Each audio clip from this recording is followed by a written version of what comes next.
Well met, everyone. I am Rich the Lich, and today I am doing a spotlight on the latest and greatest, the newest release, a product that I just purchased on D&D Beyond this morning. This is Critical Role's Call of the Netherdeep, an epic Critical Role campaign for the world's greatest role-playing game. Yes, there may be a few opinions and some of my thoughts as I go over this content, but I'll try and be as objective as possible and simply do a spotlight on it and highlight what is here, what is not here. And maybe at the end of this video, you might be a bit better informed as to whether or not this might be something that's a good fit for you and your gaming group. Here we go. First, wait, let me back up.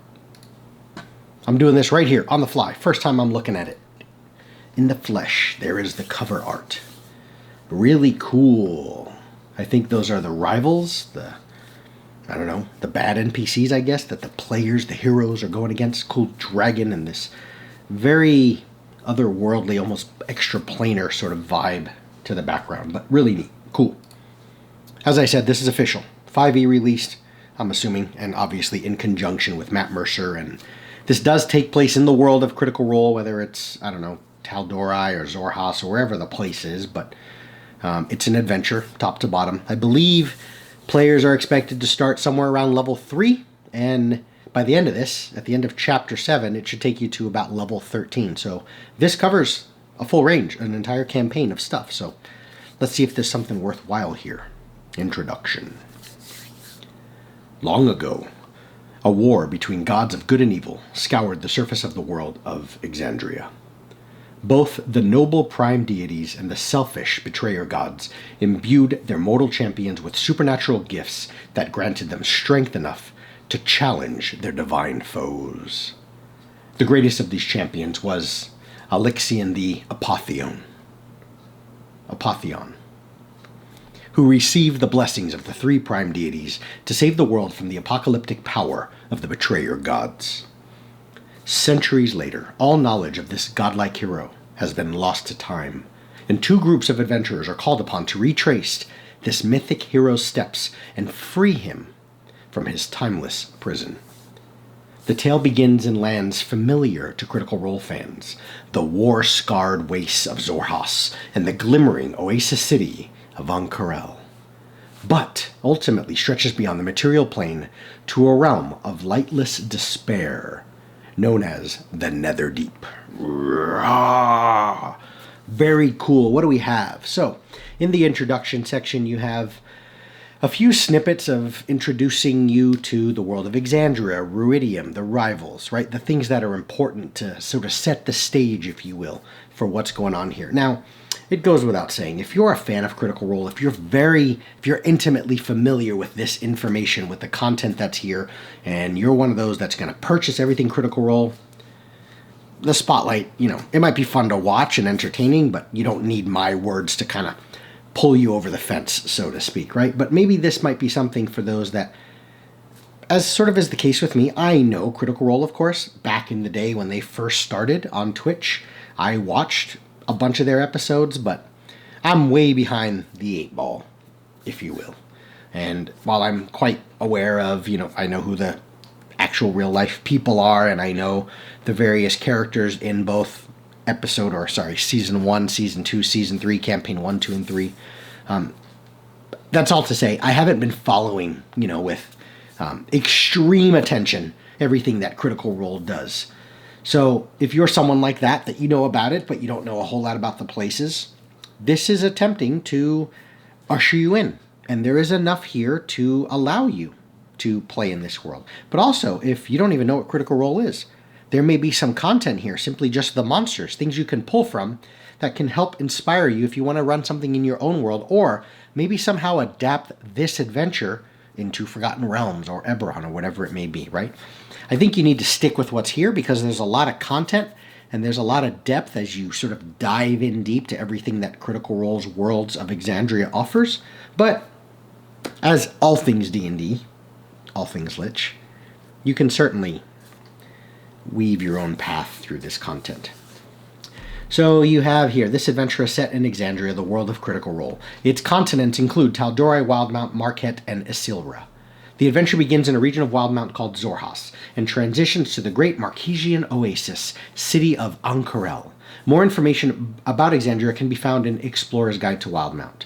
But you don't need that resource to run this adventure. So yes, there's a lot here that references, and that's all to say, if you don't know a lot about the setting, the place, the world of Exandria, where Critical Role is set, there's other books, and of course, Matt Mercer, and watching that content and everything that they're doing in their space, that's going to help inform that.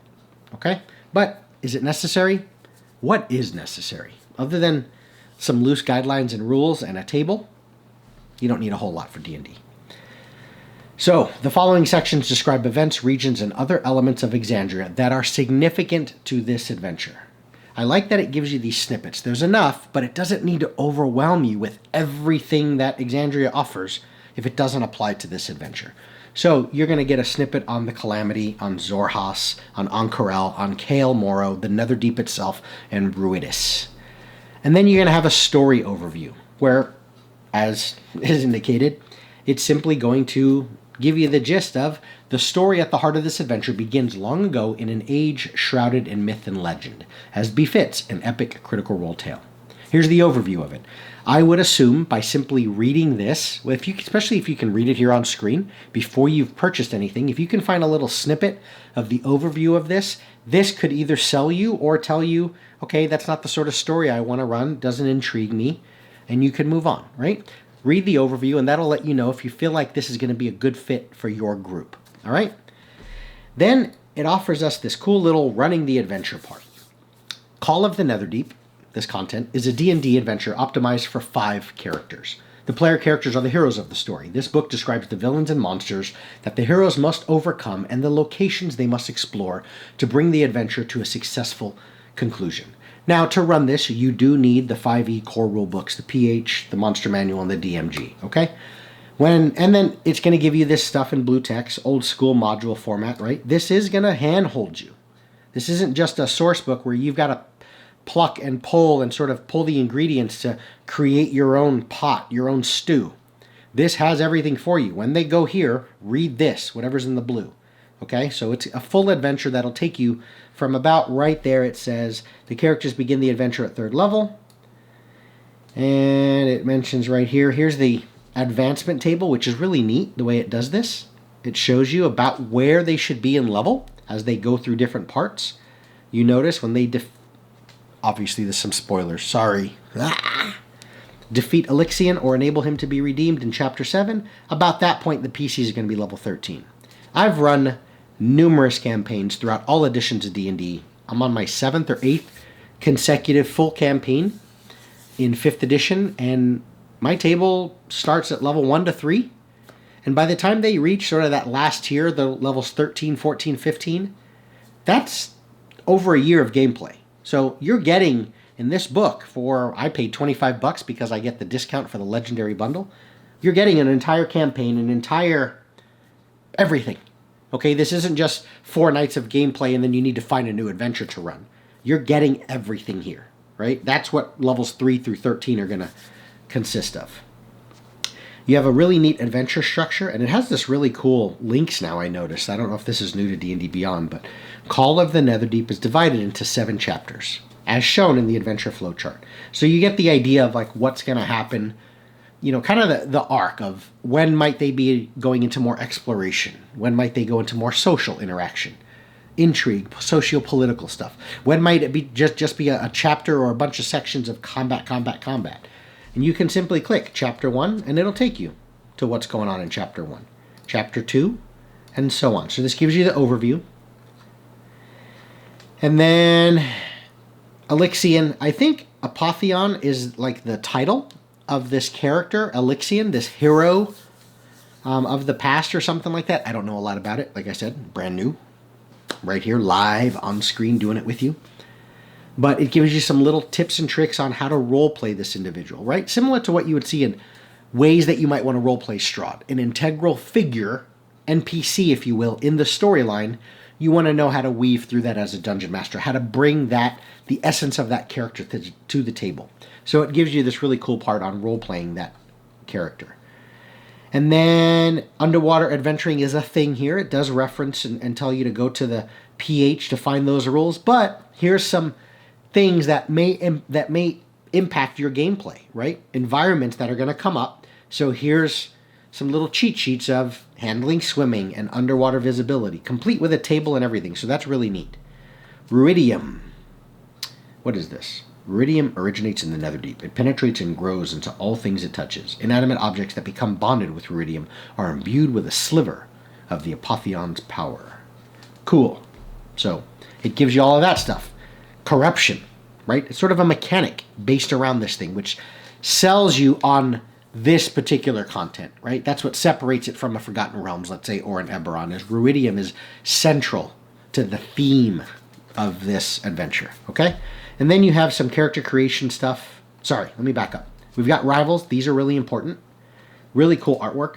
Outstanding artwork. I love the bust, kind of the portraits of just that, rivals. These are the important figures. 1, 2, 3, 4, 5, 5 of them that are going to obviously oppose the PCs. That's what I'm guessing rival means, right?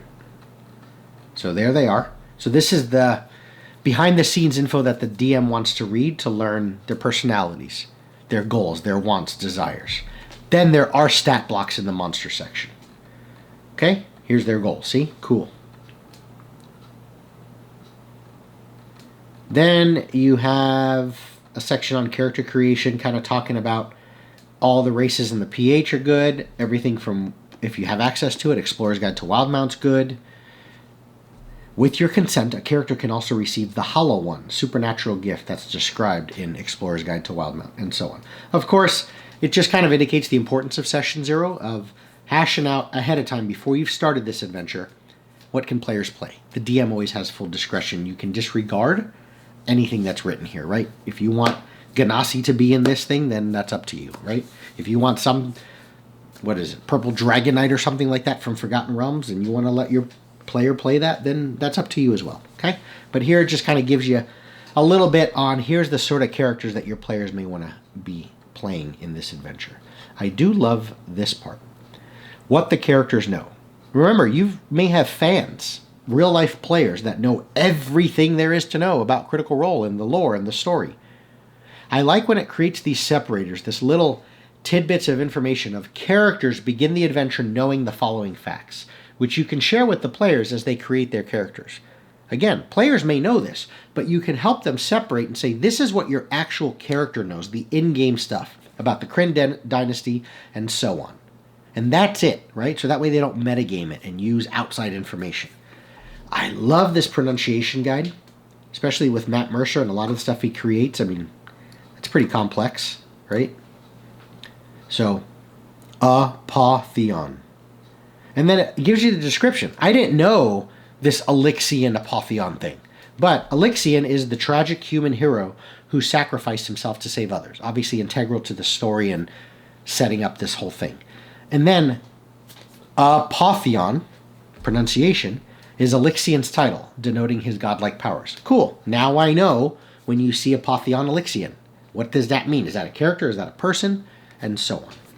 So, really neat table here that gives you pronunciations of things. And most importantly, description, so you can quickly identify, okay, that's the Drow Chef, and so on. Really neat. That's the whole introduction section. We can get through this all pretty quick because the next parts are just the chapters. I'm going to leave that alone. I'm not going to spoil anything. You've got the adventure in different snippets. Remember, when you're running the adventure, you can always refer to this to get an idea on where they are in the adventure and about what level they should be and what chapter you might be in the book. So you can get a good flow on progression, right? How far, how close are we to being done with this whole thing? And so on, okay? So that's what you have there is all the chapters. And then, of course, you've got this thing, the flowchart, which kind of shows you what's what. If I go back, that's what chapter 1, 2, 3, 4, 5, 6, and 7. And obviously you've got all the good stuff in each of these, right? For example, chapter 6, the Netherdeep. It has a little section, really cool artwork. That's incredible. And then it has this section on running the chapter, kind of just giving you a quick snippet for the DM on here's the things you want to consider and work through in order to play this section of the adventure. Netherdeep overview, whenever there's maps that are required, I mean, the maps are top-notch. I love all the like details, the border stuff, really well done. Of course, there's a player version, so you're not going to have the legend, right? It's just sort of something you can print out and bring to the table. And then you've got all the good stuff, right? Here's the following features when they're in the Netherdeep. Things called fragments, right? Obviously, because of D&D Beyond, I can click on all these things and it'll take me to different locations and stuff, like it hyperlinks. You know, in the book, you're going to be flipping through those pages, but that's the essence, right? Amazing artwork all the way through when it's required, right? To just give you the image that accompanies what's being said. And then you go through, right? And it's, you know, information that the DM would know. And then, of course, I mean, you've got all these charts and various things to refer to. And then once they get in to the antechamber, here you go. You read this to your players. You read this to your players. Here's the detail. This is one chapter, folks. I mean, I'm going to keep scrolling.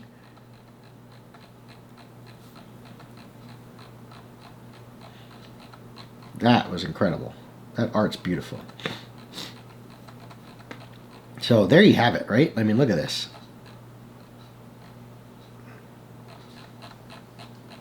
So that's just chapter 6. So that's the gist of the book. That's the bulk of it, right?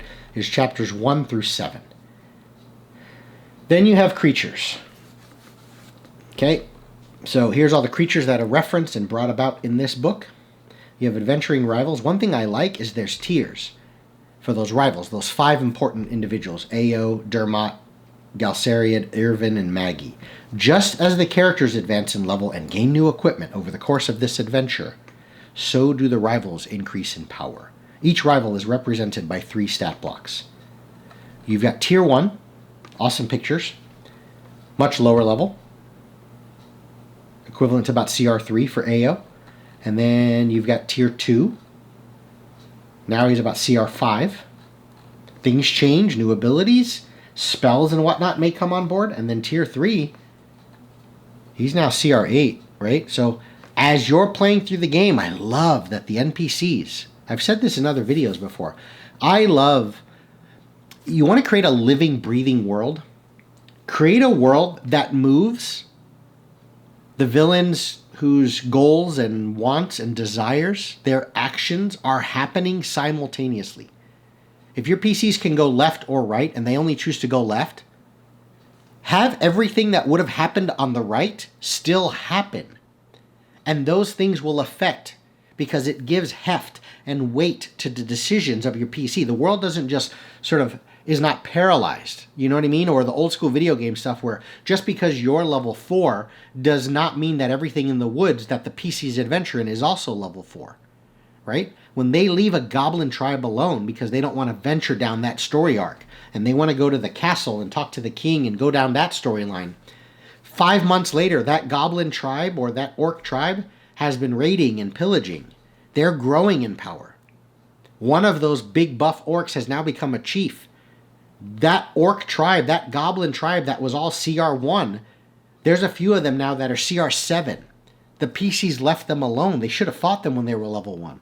So things level up, and I love the way it does this. It offers these 3 tiers, and that really sells you on these rivals, like this sort of villain element where they're getting more powerful as well. So it's really, really cool, because that way they stay a threat. They stay important to the storyline, right? The PCs aren't, they're not out leveling them anymore. So that's really well done. So you've got a huge section on that alone. And then you've got the creatures. You have all of these here. 1, 2, 3, 4, 5, 6, 7. We'll stop here. 1, 2, 3, 4, 5, 6, 7, 8. And then you have under these parts, like the monastics of the Cobalt Sol, there's 3 there. The Moorbounders, there's, I guess, just 1. Occultists, you've got 3 different occultists, right? The best way that I can show you how many new things are here is what I'm going to do is I'm going to pull up another D&D Beyond tab. And then we're going to go to monsters. And then I'm going to filter, and I'm going to sort by Call of the Netherdeep. And we'll filter, and we'll see what's here. So these are all the monsters that are in the adventure, but looking down here in the gray, you can see where it comes from. So yes, Aarakocra are in Call of the Netherdeep, because that's what it was filtered by, I guess. But they're already printed in the Monster Manual, so nothing new there. But the ones like this, Critical Role, Call of the Netherdeep, that Aboleth spawn, that is an entirely new creature. So you are getting one new creature there. Another one, that's a legendary, CR12. Another one, 3. Let's just look real quick. 1, 2, 3, 4, 5, 6, 7, 8, 9, 10, 11, 12, 13, 14, 15, something like that. 15 on the first page. There's 4 pages. Because, yes, the Bristled Moorbounder is a creature that's in this adventure, but it was already printed. The stats and details of this thing is already in Explorer's Guide to Wildmount, right? But the ones where you see it in the gray, these are actually completely new. And there's a lot. Yes, I know a couple of them here is the same individual with those different tiers, but you've got a Fiendish Orc. There's a new Orc. I like that. This thing, which remember, there was pronunciation for these things. There's the one with different tiers, one of the rivals. You've got Gloomstalkers and Tortoises, but they're already in Explorer's Guide, but yet you have an Insight and a Light Devourer. These are specific to this new book, so if you don't have this book, you're not going to get these stat blocks, right? When appropriate, there's going to be some really cool artwork. That's incredible.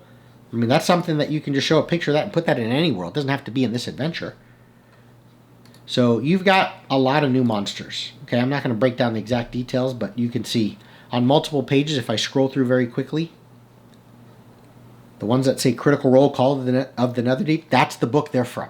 Whereas if it was already printed in another previous book, it would show it up, as is the case with the Moorbounder. So there's a lot. And it runs the range, right, of CRs. I mean, you saw that CR 12, 14, all the way down to CR 0. Okay, so there you go. There you have it, right? If we go back, we have magic items. There's a bunch here. 1, 2, 3, 4, 5, 6, 7, 8, 9, 10, 11, 12, 13, 14, 15 brand new magic items. I don't think these are anywhere else. The Breathing Bubble. And they run the range. Common, legendary, cool artwork. It has the thing from Critical Role that Matt does, the dormant state, awakened state, like different levels of it, depending on how active the item is, so to speak. Exalted state, Metal of Muscle, Metal of the Conch, Ring of Red Fury, these cool Ruidium weapons, really neat artwork there. The Ruidium Battle Axe, Shield, and a Ring of Red Fury. So, there you have it, right? Bunch of new magic items. Medals of Merit, these things are printed out. The cards on this page are meant to be photocopied and given to players whose characters win Medals of Merit that are found in Chapter 1, right? Those details. So you can print these out, cut them out, give them to your players. You've got Fragments of Suffering. Very similar. Print those out as well. I love things like this. I think I remember seeing this in Baldur's Gate, Descent to Avernus. I'm a sucker for concept art. So I love, there's not a lot, but I like seeing, the creative process, the thumbnail version, if you will, of art for any given book. So really cool that you just get this little extra bit. I love this. So there it is. And then you have a big giant poster map of, what's the locations? A map of the great city of Ank'Harel, the caverns of the last city of Kael Morro, and the mysterious realm beneath. You have player versions, of course. And these are massive, right? If I click and open in a new tab, you'll see how big this is. I mean, we're at 4,000 pixels. There it is zoomed in. Once again, a bunch of details on the outside. It's a little bit busy for me, like this one here. This one kind of detracts a little bit. Like there's a lot going on. I'd like to focus on the nether, whatever that is. What is this? The realm beneath. But, I get it. It follows a similar aesthetic. Anyway, there's a big poster map there. And that's it. Credits, of course, right? So, that's what you're getting. Like I said, I think it's like $30. Amazon or Game Store or whatever on D&D Beyond. I pay $25 because I get the always permanent discount for having the Legendary Bundle. But $25, $30. If you're a fan of Critical Role, you don't need me to tell you otherwise. You already got it. Or you're going to get it. If you're on the fence, bunch of new creatures, some new magic items, and this might be your first foray, right? Might be a good way to usher you into the content and the world of Critical Role, because this is going to handhold you and take you through a full adventure for you and your players for the better part of a year real time. Levels 3 through 13, which is an entire campaign. So there it is. I hope this spotlight helped. I'll see you guys soon.